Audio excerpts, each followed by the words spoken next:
हाँ बच्चों, इस सेशन में हम लोग एप्लीकेशन ऑफ इंटीग्रल्स के बारे में पढ़ेंगे, जिसको कहते हैं समाकलनों के अनुप्रयोग। तो इसमें हम लोग इंटीग्रेशन को किस तरह से यूज करेंगे किसी भी कर्व या किसी भी आकृति का एरिया निकालने के लिए। तो जैसे देखिए, ये एक कर्व दिया है, ये एक है y is equals to f x, ठीक है।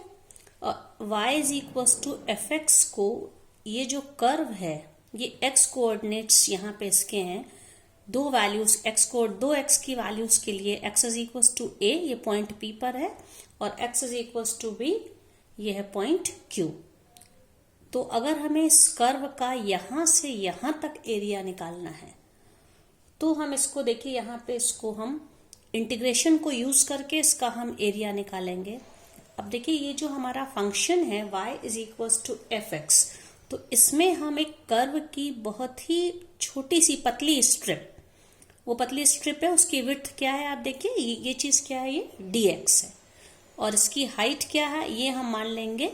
ये जो डिस्टेंस इस पतले का ये है y। तो एक बहुत छोटा सा पतला सा रेक्टेंगल इसको हम मान सकते हैं। इस रेक्टेंगल का एरिया हम निकालेंगे, और फिर उसको हम, जैसा कि डेफिनेट इंटीग्रल्स में हम लोग ने पढ़ा था कि इसको लिमिट ऑफ, हम इसको मतलब किसी भी समाकलन को हम लोग छोटे छोटे सम ऑफ द मेनी एरियाज हम कर सकते हैं। तो ये जो ये पतली स्ट्रिप है, इसका एरिया क्या होगा, ये इसकी क्या है, ये ब्रेड्थ है और ये लेंथ है, मतलब कि इसका एरिया क्या हो जाएगा, y into d x, length into breadth. अब अगर हम इसे इंटीग्रेट कर दें, dx की वैल्यू, इस स्ट्रिप को हम फैला दें, जिसकी लोअर लिमिट क्या हो जाए a और अपर लिमिट क्या हो जाए b, क्योंकि ये वैल्यू यहाँ पे x कोऑर्डिनेट a है, यहाँ पे b है। तो इसको हम इस स्ट्रिप का एरिया निकालने के बाद उसको दो लिमिट्स के बीच में इंटीग्रेट कर दें, तो इस कर्व का हम एरिया निकाल सकते हैं। तो यहाँ पे हम कह सकते हैं कि ये जो पतली स्ट्रिप है, हमने क्या बोला बच्चों, y is equals to f x as y is a function of x। अब इसके बाद इस जो पतली स्ट्रिप है, ठीक है, ये एरिया ऑफ, इसको पतली पट्टी या हम स्ट्रिप कह सकते हैं, ये क्या हो जाएगा, एरिया ऑफ द स्ट्रिप, ये एक रेक्टेंगल के शेप में है, जिसकी लेंथ y है और ब्रेड्थ dx है, तो हम इसको कह सकते हैं y dx, ठीक है। अब इसको अगर हम दो x कोऑर्डिनेट्स के बीच इंटीग्रेट करेंगे, तो जैसे कि हम कह सकते हैं कि तो हमें जो ये शेप मिलेगा PSRQP, मतलब इस फिगर का जो एरिया है, इसको हम क्या कह सकते हैं, एरिया ऑफ, इस फिगर का क्या नाम है, PSRQP। ये क्या हो सकता है, इसको हम इंटीग्रेट अगर, और हम इस एरिया को, ये पतली स्ट्रिप को हम क्या मान लेते हैं कि इसका जो एरिया है ये है DA, ठीक है। तो हम इसको क्या कह सकते हैं, ये जो area A is equals to, ये है A to B, क्योंकि हमें इस कर्व का एरिया निकालना है, तो x की इन वैल्यूज के बीच का निकालना है, तो हम इसको कह सकते हैं A to B DA, ठीक है। और DA खुद क्या है, पतली स्ट्रिप का एरिया क्या है, y dx, y या y यहाँ पे क्या है बच्चों, देखिए ये y है, ये लेंथ है इस रेक्टेंगल की, ये जो पूरा एरिया स्ट्रिप का DA है, इस DA की लेंथ y है, और जो विड्थ या चौड़ाई है ये dx है। तो हम DA को क्या कह सकते हैं यहाँ पे, A to B phi dx, ठीक है। और y खुद क्या है, y को इन टर्म्स ऑफ x हम कन्वर्ट क्यों कर सकते हैं, because y is the function of x, y is equals to f x, तो हम इसको क्या लिख सकते हैं, एफ एक्स dx। तो ये जो एरिया आया, ये एरिया किस इस आकृति का आया, PSRQP का एरिया आया। तो इस तरह से हम इंटीग्रेशन की हेल्प लेके इस स्ट्रक्चर का एरिया, अगर हमें लिमिट्स पता हो कि कहाँ से कहाँ के किसके कहाँ से कहाँ तक का निकालना, मतलब x की value from A to B है, यहाँ निकालना, तो हम इसका एरिया निकाल सकते। कोई जरूरी नहीं है कि हम स्ट्रिप को ऐसे लें, ये जो स्ट्रिप है इसमें हमने इसकी लेंथ y ली, मतलब स्ट्रिप इज पैरेलल टू हम कह सकते हैं वाई एक्सिस। हम इसको इस तरह भी देखिए ले सकते हैं। अब अगर हमारा कर्व ऐसे है, ठीक है, तो इसमें हम स्ट्रिप, एक ऐसी स्ट्रिप ले सकते हैं, हम कह सकते हैं ये एक बहुत पतला सा रेक्टेंगल है जिसकी की चौड़ाई dy है, क्योंकि चौड़ाई वाला y एक्सिस पे पड़ रहा है, और जिसकी लेंथ है वो x एक्सिस पे, तो इसकी जो लेंथ है वो क्या है, x है। अब यहाँ पे आप देखिए, हम यहाँ पे क्या मानेंगे, इसमें था y is a function of x, okay, और इसमें हम क्या मानेंगे, x is a function of y, x is equals to gy। तो यहाँ पे जो इसका एरिया है, ये पतली स्ट्रिप का जो एरिया है, ये क्या हो जाएगा, इसको हम मानेंगे dA, फिर से मान लेते हैं, मान लीजिए ये dA एरिया है, और dA क्या होगा, लेंथ इनटू ब्रेथ। ये एक रेक्टेंगल है, पतली स्ट्रिप को हम क्या मान लेते हैं, रेक्टेंगल मान लेंगे, x इंटू dy, ठीक है। ये एरिया हम लोगों ने मान लिया। अब अगर हमें इस पूरे स्ट्रक्चर का, इसको मान लीजिए कोई नाम दे देते हैं, सपोज ये जो नाम है, ये स्ट्रक्चर ABCD, तो हम कह सकते हैं एरिया ऑफ, ये कौन सा स्ट्रक्चर है, ABCDE, ये क्या हो जाएगा। अब यहाँ पे देखिए ऊपर वाले में हमारी जो लिमिट्स थी वो x कोऑर्डिनेट में थी, यहाँ पे जो लिमिट्स हैं, मतलब इस पतली स्ट्रिप का हम एरिया निकाल के अगर हम इसको एक्सपांड कर दें, मतलब कि लोअर लिमिट उसकी यहाँ पे y is equals to c, और अपर लिमिट क्या है, y is equals to d। अगर हम इसको इसमें एक्सपांड कर दें तो अब हम इसको क्या लिख सकते हैं, ये हो जाएगा हम लोगों का x dy, ओके,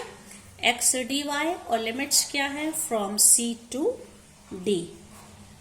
और x क्योंकि y का फंक्शन है, x is equals to gy, तो हम लिख सकते हैं एरिया, ये इसको a से डिनोट करेंगे, ये हो जाएगा from c to d, x dy को हम क्या लिख सकते हैं, x was the function of y, तो gy dy। तो हम चाहे इसमें इसको विद रिस्पेक्ट टू x या विद रिस्पेक्ट टू y, हम जिस भी फॉर्म में लें, हम इस तरह से किसी भी कर्व का एरिया निकाल सकते हैं। तो अब बच्चों इसमें ये एग्जांपल था, जैसे कि ये मैंने स्ट्रिप ली, ये फर्स्ट क्वाड्रेंट में दोनों थे तो पॉजिटिव थे। कभी कभी कोई जरूरी नहीं कि हमेशा हमें ऐसे ही कर्व मिले, ऐसे भी कर्व मिल सकते हैं जो कि उस तरफ जहाँ पे x कोऑर्डिनेट नेगेटिव हो या y कोऑर्डिनेट नेगेटिव, अगर वहां पे हमें एरिया निकालना पड़े तो क्या करेंगे, देखिए जैसे कि ये बुक में दिया हुआ, ये देखिए जैसे ये कर्व है, ठीक है, ये कर्व है, यहाँ पे x कोऑर्डिनेट, यहाँ पर भी a टू b है, इसी की तरह है, लेकिन डिफरेंस क्या है यहाँ पे कि ये फोर्थ क्वाड्रेंट होने की वजह से यहाँ पे आप देख लीजिए, ये जो कर्व है ये y हमारा ये नेगेटिव साइड है, ठीक है, लेकिन एरिया, क्योंकि एरिया है, एरिया एक स्केलर क्वांटिटी है, तो इसमें हमें सिर्फ इसकी मैग्नीट्यूड या न्यूमेरिकल वैल्यू लेनी होती है। तो इसके लिए इसका हम एब्सोल्यूट वैल्यू या न्यूमेरिकल वैल्यू लेने के लिए जब हम इसका एरिया निकालेंगे, जो फॉर्मूला हमारा है a to b fx dx, हम वही फॉर्मूला यूज करेंगे, लेकिन हम इसका एब्सोल्यूट वैल्यू निरपेक्ष मान मतलब कि इसमें मॉड लगा देंगे, ठीक है, क्योंकि ये पूरा y हमारा बिलो द ओरिजिन होने की वजह से ये कर्व नेगेटिव साइड है। इसी तरह से मान लीजिए जैसे ये है, कभी कभी हमें ऐसा भी कर्व मिल सकता है जिसका ये एक पूरा कर्व ऐसे गया है। अब इसमें ये पोर्शन इसका नेगेटिव है और ये पॉजिटिव है, और कहां से, x is equals to a, ये लोअर लिमिट x की a और ये लोअर लिमिट x की b है। तो अब हम इसमें क्या करते हैं कि जो ये जो इसका इंटरसेक्टिंग पॉइंट है x एक्सिस पे, जहां पे कर्व इंटरसेक्ट कर रहा है, तो हम इसे दो एरियाज में डिवाइड कर लेंगे, दो अलग अलग पोर्शन में, मान लेंगे ये एरिया A1 है और ये एरिया A2 है। तो हम A1 और A2 को हम अलग अलग ऐड करेंगे। हम ये देख रहे हैं, क्लियर है कि A1 इज लेस देन 0 और A2 इज ग्रेटर देन 0, लेकिन जब हम टोटल एरिया निकालेंगे तो A इज इक्वल्स टू हो जाएगा mod of A1 plus A2। Mod of A1 क्यों लिया है, क्योंकि A1 हमारा नेगेटिव साइड था, तो उसका माइनस साइन हम नेग्लेक्ट कर देंगे, ठीक है। तो अब हम लोग इस पर एक क्वेश्चन देखते हैं।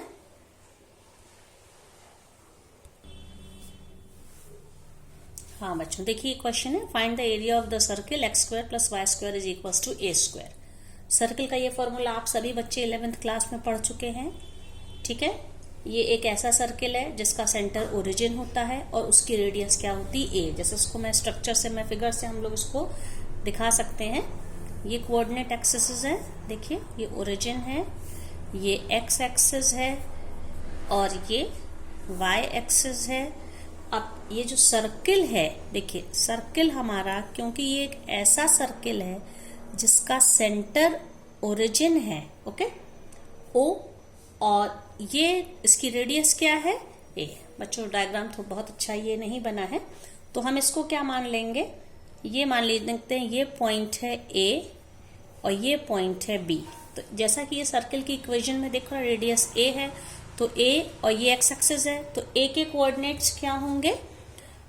ए small a zero where a is the radius. इसी तरह से क्योंकि ये भी सर्किल की रेडियस ही है, तो इसके कोऑर्डिनेट्स क्या हो जाएंगे, 0 ए। ठीक है, अब इसके बाद ये जो सर्किल की इक्वेशन है, तो इसमें वही काम करेंगे हम लोग क्या करते हैं, एक पतली स्ट्रिप लेते हैं, पतली स्ट्रिप जिसको कि हम एक रेक्टेंगल मान सकते हैं, जो भी मैंने अभी बताया। इस पतली स्ट्रिप की चौड़ाई को क्या मानेंगे, dx, मतलब रेक्टेंगल की, और इस पतली स्ट्रिप की जो लेंथ है उसको क्या मान लेंगे, y। ठीक है, अब क्योंकि ये जो सर्किल है ये x और y दोनों के अब सिमेट्रिक है, मतलब कि ये फिगर मेरा बहुत अच्छा बच्चों नहीं बना है, नीचे का हिस्सा थोड़ा सा एक्चुअली इसको इस तरह से होना चाहिए थोड़ा सा। ठीक है, तो हम ये मान सकते हैं कि ये अगर हम सिर्फ इस क्वाड्रेंट, मतलब प्रथम चतुर्थांश का एरिया निकाल लें, तो पूरे सर्कल का एरिया क्या हो जाएगा, 4 into area of the first quadrant, ये हम कह सकते हैं इसमें। ठीक है, तो इसका ये मतलब है कि एरिया ऑफ सर्कल क्या हो जाएगा, 4 इंटू एरिया ऑफ, इस स्ट्रक्चर का क्या नाम होगा, ओ ए बी ओ। ओके, देखिए ओ ए बी ओ, ये क्वाड्रेंट है, एक चतुर्थांश, मतलब कि 1/4 ऑफ द सर्किल है, तो उसका एरिया निकाल के अगर हम 4 से मल्टीप्लाई कर दें तो क्या हो जाएगा, area of 4 into area of O A B O. ठीक है, तो अब ये क्या हो जाएगा, यहाँ पे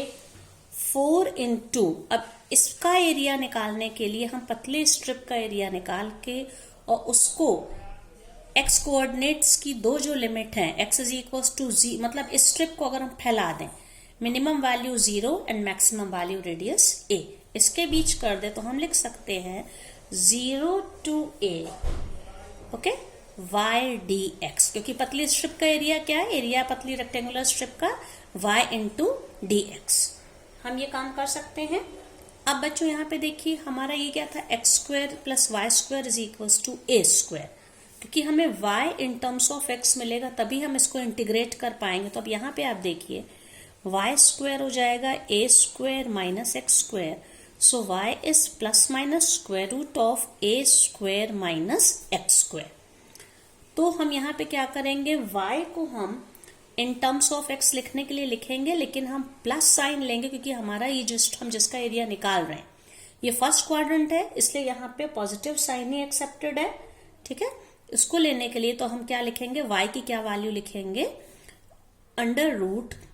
ए square minus x square d x, और लिमिट्स क्या है, x कोऑर्डिनेट कहाँ से कहाँ तक है, देखिए इस स्ट्रिप को जब फैलाएंगे lower limit x is equals to 0 से x is equals to a which is the radius of the circle, तो उसको क्या लिखेंगे 0 टू a। तो इससे हमें इस पूरे सर्कल का एरिया मिल जाएगा। और बच्चों ये डायरेक्ट फॉर्मूला है, आपको 3 फॉर्मूले एक साथ जो बताए गए थे, under root a square minus x square का डायरेक्ट फॉर्मूला है, और ये फॉर्मूला क्या होता है, x upon 2 square root of a square minus x square plus a square upon 2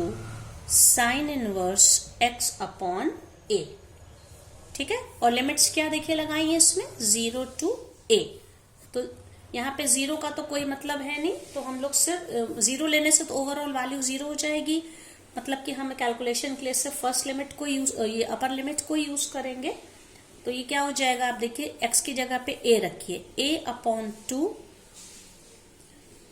and square root of a square minus x square, तो a square minus a square x की जगह a आया into 0 हो गया, plus a square upon 2 sine inverse x upon a that is a upon a is sine inverse 1। ये तो a रखने पे आया और 0 रखने से ओवरऑल वैल्यू उसकी 0 हो जाएगी। तो ये क्या हो जाएगा, ये टर्म 0 हो गया, ठीक है, सॉरी ये a स्क्वायर। साइन इनवर्स 1 क्या होता है, फर्स्ट क्वाड्रेंट है बच्चों, तो ये π/2 हो जाएगा।